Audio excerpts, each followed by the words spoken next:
தளபதி விஜய் அவர்கள் தான் வந்து முதலமைச்சர் சீட்டில் உட்காருவார் அப்படின்றத அடித்து சொன்னீங்க சார். அது எப்படி சார் சொன்னீங்க? இந்த ஆடைகள் தான் அவர் போடுவார், இதுக்கப்புறம் அது மாறும்னு என்கிட்ட வர சொன்னீங்க சார். அதே மாதிரி இப்போ வந்து அவர் சீட்டுக்கு வந்ததுக்கு பிறகு அவருடைய ட்ரெஸ்ஸிங் வேறு மாதிரி எப்படி சார் எல்லாத்தையும் கண்டுபிடிக்கிறீங்க? ரொம்ப கோமாவும் வெளிப்படுத்திட்டு இருக்கிறாங்கன்றப்போ சொன்ன வார்த்தை எப்படி சார் இப்படி அக்யூரேட்டாக பலிக்குது அப்படின்னு இருந்தது எனக்கு ரொம்ப. எப்படி சார் பிரசன்னம் எல்லாத்தையும் சொல்லிடுமா சார்? 100 விதம் எல்லாத்தையும் சொல்லும். நம்ம புரிஞ்சுக்கிறதுக்கான கெப்பாசிட்டி நம்ம வளர்த்துக்கிட்டோம்னா போதும். நம்ம அறிவை டெய்லி தீட்டி ரெடியாக வச்சுருந்தோம்னா, நான் டெய்லி இறைவன்ட்ட என்ன கேட்குறேன்னா, புரிஞ்சுக்கிற அறிவை கொடு போதும். அது நம்மளை சம்பாதிக்க வச்சிடும். அது நம்மளை அடுத்த லெவலுக்கு கூட்டிகிட்டு போயிடும். நமக்கு அறிவு மட்டும் ஷார்ப்பாக இருந்ததுன்னா போதும். பிரபஞ்சம் சொல்லிக்கிட்டு தான் இருக்குது. அதை எடுத்து டீகோட் பண்ணி சொல்கிறதுக்கு நமக்கு ஒரு அறிவு இருந்ததுன்னா போதும். நம்பர்ஸை பற்றி பேசணும் சார். சில வந்து சங்கடங்கள் தரக்கூடிய இல்லை ஒரு சலனத்தை ஏற்படுத்தக்கூடிய ஒரு நெகட்டிவான நம்பர்ஸ் அப்படின்ற ஒரு விஷயமும் கூட நம்பர்ஸில் இருக்கா சார்? நிச்சயமாக உண்டு. எப்பயுமே பாசிட்டிவ் இருக்கும்போது அதுக்கு நேர்மாறான ஒரு எதிர் வினை கொண்ட சில நம்பர்ஸும் இருக்கும். அதில் குறிப்பாக சில நம்பர்ஸை கையில் வச்சுக்கிறதோ இல்லை பார்க்குறதோ செய்கிறதோ அவாய்ட் பண்ணிக்கிறது நல்லது. குறிப்பாக அதில் முதல்ல இருக்கக்கூடிய நம்பர் எதுனா 38 கிரேட்டர் சக்ஸஸை கொடுத்துருச்சு. ஸோ இந்த மாதிரி ஒரு நம்பர் ஒரு பாசிட்டிவிட்டி ஏற்படுத்தும், ஒரு ஈவெண்ட்டை நடத்த விடாமல் பண்ணும், ஒரு ஈவெண்ட்டை நடத்தி காட்டும். நம்ம நல்லா இப்படி ஒரு சிந்தனையில் போகிறோம் அப்படின்னா அப்படியே அந்த சிந்தனை இப்படி மாற்றி விட்டுரும்.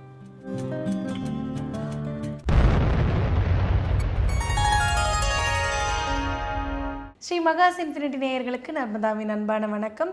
நம்மளுடைய சேனலில் தொடர்ந்து பல்வேறு விதமான ஆன்மீக தகவல்கள் பார்த்துட்ருக்கோம். அந்த வகையில் இன்றைக்கி நம்ம பார்க்க போகிற இந்த ஒரு பதிவில் நம்பர்ஸ்க்கு பின்னாடி இருக்கக்கூடிய மேஜிக் என்னென்ன அப்படின்றத பற்றின தெளிவான விளக்கம் கொடுக்கறதுக்காக நம்ம கூட இன்றைக்கி ஆஸ்ட்ரோ நியூமராலஜிஸ்ட் டாக்டர் மகாஸ் ராஜா அவர்கள் இணைஞ்சிருக்கிறாங்க. வணக்கம் சார். வணக்கம்மா. நம்மளுடைய முதலமைச்சர் அவர்கள் அந்த ஒயிட் ஷர்ட்டும் அந்த சாண்டல் கலர் பேண்ட்டை போட்டது பிறகு, ஆனால் நீங்கள் வந்து ரிசல்ட்டுக்கு முன்னாடி சொன்னீங்க சார், நாங்கள் வந்து இந்த பதிவை கூட நான் வந்து இது கூட அட்டாச் பண்ண சொல்கிறேன், நீங்கள் வந்து கடகராசியில் இருக்க இந்த மாதிரியான ஒரு அமைப்பில் இருக்கிற இவர் தான் வருவார்னு ஷுவராக சொன்னீங்க. நான் நிறைய பேர் இன்டர்வியூ எடுத்தேன் சார், நிறைய பேர்கிட்ட பேசணும். ஆனால் அவங்க சொன்ன பதில்களெல்லாம் கொஞ்சம் டவுட்டாக இருந்தது. சில பேர் வாய்ப்பு இந்த வருஷம் கிடையாது, ஆனால் கொஞ்சம் மெஜாரிட்டியான ஓட்டு வாங்குவாங்க, அடுத்த வருஷம் வாய்ப்பு இருக்குது, அடுத்த எலெக்ஷனில் வாய்ப்பு இருக்குது, இல்லை வாய்ப்பே இல்லை, இப்படி நிறைய பதில்கள் சொன்னாங்க சார். ஆனால் நீங்கள் கரெக்டாக சொன்னீங்க இவங்களுக்கு தான் வாய்ப்பு. எப்படி சார் கண்டுபிடிக்கிறீங்க? இவர் தளபதி விஜய் அவர்கள் தான் வந்து முதலமைச்சர் சீட்டில் உட்காருவார் அப்படின்றத அடித்து சொன்னீங்க சார். அது எப்படி சார் சொன்னீங்க?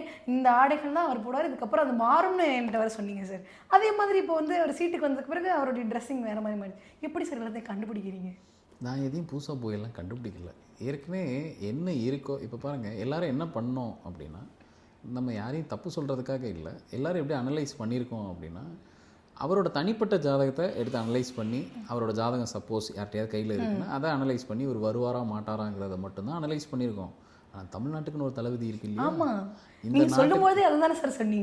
இந்த நாட்டுக்குன்னு ஒரு தளபதி இருக்குது, இதுக்கு ஒரு ஜாதகம் இருக்குது. இப்போ சென்னைன்னு எடுத்துக்கிட்டால் அதுக்கு ஒரு ஜாதகம் இருக்குது, தமிழ்நாடுன்னு எடுத்துக்கிட்டால் ஒரு ஜாதகம் இருக்குது. நான் அதை தான் அனலைஸ் பண்ணுவேன். இந்த நேரத்தில் என்ன நடக்க போகுது, அப்போ இங்கே ஏதோ ஒரு மாற்றம் தேவை வந்துருச்சு, அதைத்தான் பிரபஞ்சம் சொல்லுது, அதுதான் பிரசன்னம் அப்படின்னு. அதனால தான் தைரியமாக சொன்னேன். சரி, அது யார் மூலமாக நடக்க போகுதுன்னு பார்க்கும் போது தான் இவரோடது பொருந்தி வந்துச்சு. அதனால் இவரோட இன்றைக்கி மாண்புமிகு முதலமைச்சராக இருக்கக்கூடியவரோடது ரொம்ப நெருங்கி வந்துச்சு. அதனால தான் தைரியமாக அது யாருக்கும் புரியாத மாதிரி சொன்னேன். ஆனால் அதை நான் வந்து தப்புன்னு உடச்சுட்டு சொல்லிட்டேன். பட் நீங்கள் அப்போ சொல்லும்போது கூட ஓகே, எல்லாருக்கும் வந்து ஒரு பார்வை இருக்கும், உங்களுக்கு இப்படி ஒரு பார்வை இருக்குது. ஏன்னா நான் அதை கான்ஃபிடென்ட்டாக கூட நான் சொல்லலை சார். ரிசல்ட் அன்றைக்கி நான் உங்களை தான் சார் நினச்சேன். எப்படி இவ்வளோ அக்யூரேட்டாக சொன்னாங்க, எப்படி இவ்வளோ கரெக்டாக, நான் யாருமே எதிர்பார்க்கல சார். சீரியஸ்லி சொல்லலை. அடுத்து சிம்ம லக்னத்துக்கும் சேர்த்து தான் சொன்னேன். ஆமாம், அதுக்கு ஃபாலோவிங்க. அதாவது சிம்ம லக்னத்துக்கு அடுத்து அவங்களோட வாரிசு கையில் கொடுத்தோம்னா அது வந்து கொஞ்சம் தொந்தரவாக இருக்கும் அப்படிங்கிறதையும் சேர்த்து தான் சொன்னேன். சரி, அன்னைக்கான அந்த கால சூழ்நிலைக்கு ஏற்ற மாதிரி தான் அது சொன்னேன். சரி, அது நடக்கும்போது பார்ப்போம் அப்படின்ட்டு. சரி, இதெல்லாம் என்னென்னா பிரபஞ்சத்தோடு நம்ம ரொம்ப ஒட்டி தான் சொன்னீங்க சார். இந்த வாரிசு கையில் கொடுக்கும் பொழுது தொந்தரவுகள் ஏற்படும் அப்படின்னீங்க. எதிர்க்கட்சி தலைவராக வந்து நம்மளுடைய உதயநிதி ஸ்டாலின் ஐயா அவர்கள் வந்து உட்காந்துட்டாங்க. ஆனால் அடுத்த கொஞ்ச நாள்லேயே நம்ம அரசியல் பேசலை, பட் இருந்தாலும் வந்து ஒரு வார்த்தையை விட்டுட்டார். இந்த ஒரு வார்த்தைக்காக நார்த்துலேருந்து எல்லா இடங்கள்லையும் பெருசாக வந்து ரியாக்ட் பண்ணிட்டு இருக்கிறாங்க, ரொம்ப கோமாவும் வெளிப்படுத்திட்டு இருக்கிறாங்கன்றப்போ சொன்ன வார்த்தை எப்படி சார் இப்படி அக்யூரேட்டாக பலிக்குது அப்படின்னு இருந்தது எனக்கு ரொம்ப. எப்படி சார் பிரசன்னம் எல்லாத்தையும் சொல்லிடுமா சார்? 100 விதம் எல்லாத்தையும் சொல்லும். நம்ம புரிஞ்சுக்கிறதுக்கான கெப்பாசிட்டி நம்ம வளர்த்துக்கிட்டோம்னா போதும். நம்ம அறிவை டெய்லி தீட்டி ரெடியாக வச்சுருந்தோம்னா, நான் டெய்லி இறைவன்ட்ட என்ன கேட்குறேன்னா, புரிஞ்சுக்கிற அறிவை கொடு போதும். அது நம்மளை சம்பாதிக்க வச்சிடும். அது நம்மளை அடுத்த லெவலுக்கு கூட்டிகிட்டு போயிடும். நமக்கு அறிவு மட்டும் ஷார்ப்பாக இருந்ததுன்னா போதும். பிரபஞ்சம் சொல்லிக்கிட்டு தான் இருக்குது, அதை எடுத்து டீகோட் பண்ணி சொல்கிறதுக்கு நமக்கு ஒரு அறிவு இருந்ததுன்னா போதும், வேறு ஒன்றுமே தேவையில்லை.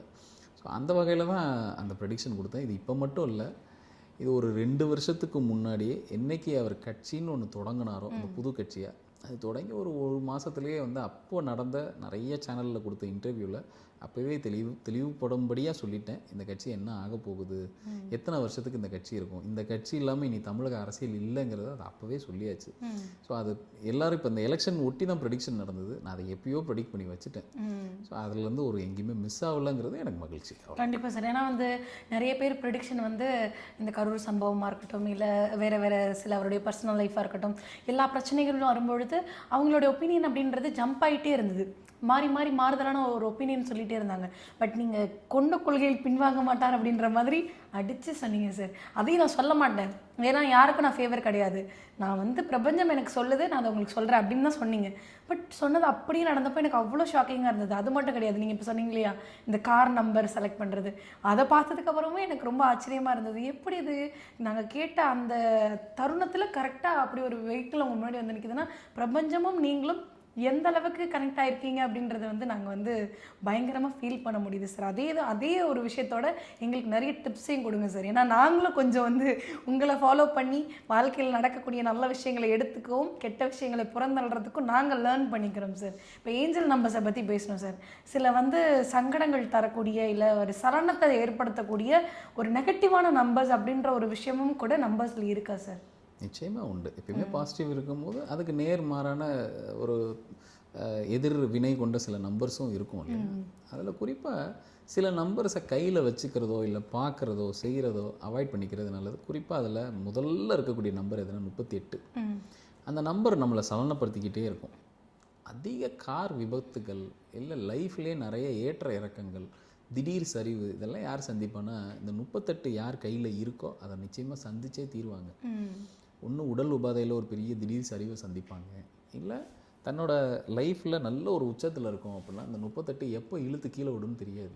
அதே மாதிரி அதிக கார் விபத்துக்களை சந்திக்கிற ஒரு நம்பர் எதுனா 38. ஸோ இது ரொம்ப அதிக சலனத்தை ஏற்படுத்தும். 2 சீரீஸில் வரக்கூடிய நிறைய நம்பர்ஸ் அந்த சலனத்தை ஏற்படுத்தும். குறிப்பாக நம்பர் 20, 29 இந்த நம்பர்லாம் பார்த்திங்க அப்படின்னா ஈஸியாக சலனத்தை ஏற்படுத்தும். அங்கே அந்த மாதிரியான நம்பர்ஸ் உங்கள் கையில் இருக்குது, ஒரு கார் நம்பராக இருக்குது, இல்லை ஒரு செல்ஃபோன் நம்பராக இருக்குது, அந்த மாதிரி ஒரு டோட்டலில் ஒரு நம்பர் இருக்குது அப்படின்னா, இல்லை உங்கள் கூடவே அப்படி ஒரு நம்பர் கூடவே இருக்காங்க அப்படின்னா எந்த நேரத்தில் இழுத்து விடுவாங்கன்னு தெரியாது. ஒரு டெசிஷன் இப்படி இருக்குன்னா அந்த டெசிஷன் இப்படி திருப்பி விடுறதுக்கான வாய்ப்பு நிறைய இருக்குது. அதே மாதிரி சில நம்பர்ஸ் உங்களை ஒன்று போல் இப்போ நீங்கள் ஒரு டெசிஷன் எடுத்துகிட்டு போகிறீங்கன்னா அந்த டெசிஷனை மடைமாற்றி விட்டுரும். அப்படி ஒரு சுவாரஸ்யமான சம்பவத்தை இங்கே சொல்லலாம். சில வருஷத்துக்கு முன்னாடி நான் ஒரு நிறுவனத்தோட ரொம்ப எங்கேஜாக இருந்தேன். அந்த நிறுவனத்தில் வேலை பார்த்துட்டு இருக்கும்போது அந்த நிறுவனத்தில் ஒரு முக்கியமான டிசிஷன் ஒன்று எடுக்க போகிறாங்க. அப்போ அதில் இருக்கக்கூடிய மேலதிகாரி ஒரு டிசிஷன் எடுத்து வச்சுட்டார். அந்த டிசிஷன் எடுத்தாங்கன்னா அந்த கம்பெனியில் வேலை செய்யக்கூடிய நிறைய ஊழியர்களுக்கு வேலை போகும், நிறைய வயதானவங்களுக்கு வேலை போகும். அது ஒரு பெரிய ஒரு சங்கடத்தில் கொண்டு போய் முடியும். இப்போ இந்த நம்பர்ஸ் பற்றின ஆராய்ச்சியில் நான் அப்போ ஈடுபட்டிருக்கும் போது நான் அப்போ என்ன பண்ணுறேன், இது ஏதாவது நம்மளால் தடுத்து பார்க்க முடியுமா, ஆனால் எதிர்த்தெல்லாம் நின்றுலாம் நம்ம பண்ண முடியாது, ஏன்னா நம்ம ரொம்ப ஜூனியர் அப்போ அந்த டயத்தில். சரி இதை எதாவது பண்ண முடியுமா, சரி நம்ம இந்த நம்பர்ஸை செக் பண்ணி தான் பார்ப்போமே அப்படின்ட்டு யார் டிசிஷன் எடுக்க போகிறாங்களோ அவருக்கு அந்த ஃபைலை நான் தான் கொண்டு போய் கொடுக்கணும். அந்த கையெழுத்தை போட்டாச்சுன்னா 10 மணிக்கு அந்த ஃபைலை எடுத்துகிட்டு வந்துருங்க என்னோட டேபிளுக்கு, நான் கையெழுத்து போட்டுடுறேன், அது சாங்ஷன் ஆகிடுச்சுன்னா நிறைய பேருக்கு வேலை போயிடும். இதுதான் இன்றைக்கி டிசிஷன். நான் என்ன பண்ணேன், அந்த ஃபைலில் டாப் இதில் நல்ல ஒரு நம்பரை நல்ல பெருசாக எடுத்து பிரிண்ட் அவுட் எடுத்து அதில் ஒட்டிட்டேன். பெருசாக நல்ல பளீர்னு இருக்கிற மாதிரி கொண்டு போய் அந்த ஃபைலை கொடுத்தேன். கொஞ்ச நேரம் அந்த நம்பரை பார்த்தாரு. ஃபைல்னு வாங்கினா ஃபைல் மேலே என்ன டாப்பிக்னு படித்து பார்ப்போம். அந்த நம்பரை கொஞ்சம் நேரம் பார்த்தாரு. இந்த சைனை நான் அப்புறம் போடுறேன்ப்பான்னு எடுத்து வச்சுட்டாரு. ஒரு மணி நேரம் கழிச்சு நான் சைன் போட்டு வைக்கிறேன்னு சொன்னவர் அந்த மேனேஜர் 1 மணி நேரம் கழிச்சு போகிறப்ப இல்லை என் முடிவை மாற்றிக்கிட்டேன், அப்புறம் பார்க்கலாம் போ அப்படின்ட்டார். ஒரு நம்பர் எப்படி சார் மனமாற்றத்தை ஏற்படுத்துச்சு? நிச்சயமாக பண்ணும். ஒரு நம்பர் எல்லா வேலையும் செய்யும்.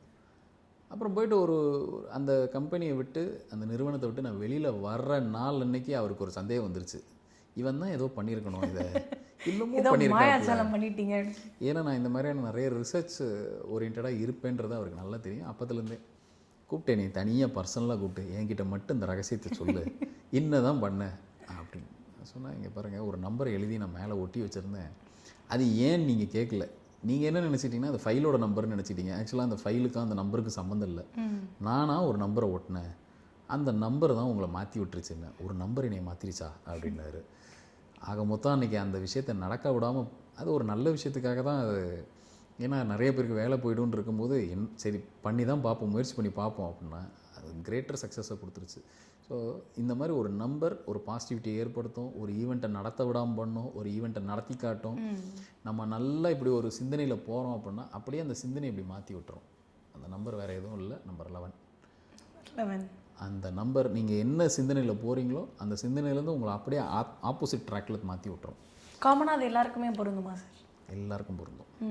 அந்த நம்பரை நீங்கள் உத்து பார்த்துக்கிட்டே இருங்க. நீங்கள் ரொம்ப ஹாப்பியான மைண்ட் செட்டில் இருக்கீங்க, நம்பர் 11 உத்து பார்த்துக்கிட்டே இருங்க, என்ன பண்ணுதுன்னு பாருங்கள். சேடாக மாற்றிடுமா சார்? அப்படியே உங்களை ஒரு டிசிஷனில் மாற்றிடும். இல்லை நீங்கள் ஒரு விடாபுடியான ஒரு வைராக்கியமான ஆள்னு வச்சுக்கிருவோம், நம்பர் 11 நீங்கள் ரொம்ப எக்ஸ்போஸ் ஆகிட்டே இருங்க அந்த நம்பருக்கு, அந்த வைராக்கியம் குறைஞ்சிரும், மெல்ட் ஆகிடும், நீங்கள் உங்கள் டிசிஷனை மாற்றிப்பீங்க. இப்போ உங்கள் மனைவியோட பேசாமல் இருக்கீங்கன்னு வச்சுக்கிருவோம், இந்த நம்பரை அதிக நேரம் எக்ஸ்போஸ் ஆகி பாருங்கள், பார்த்துக்கிட்டே இருங்க, ஏன் பேசக்கூடாதுன்னு பேசிடுவீங்க. நல்ல மனமாற்றமும் கொடுக்கும், கெட்டதையும் கொடுக்கும், ரெண்டுத்தையும் பண்ணும். ஓகே. ஒருத்தர் நான் இறங்கவே மாட்டேன்னு சொல்கிறவரை இறங்க வச்சிடலாம். அந்த அப்போது அந்த 11 பிறந்தவங்களுக்கு மனநிலை எப்படி இருக்கும், ஒரு சீரான மைண்ட் செட் இருக்கவே இருக்காது. இந்த மாதிரி ஒரு நம்பரை ரிலேட் பண்ணி அவ்வளோ விஷயம் சொல்ல முடியும். ஒருத்தரோட நடை உடை பாவனை எப்படி இருக்கும், அவங்களோட குணாதிசயங்கள் எப்படி இருக்கும், பிறப்பு ரகசியம் எப்படி இருக்கும், எல்லாத்தையும் ஒரு நம்பரை வச்சு சொல்ல முடியும்.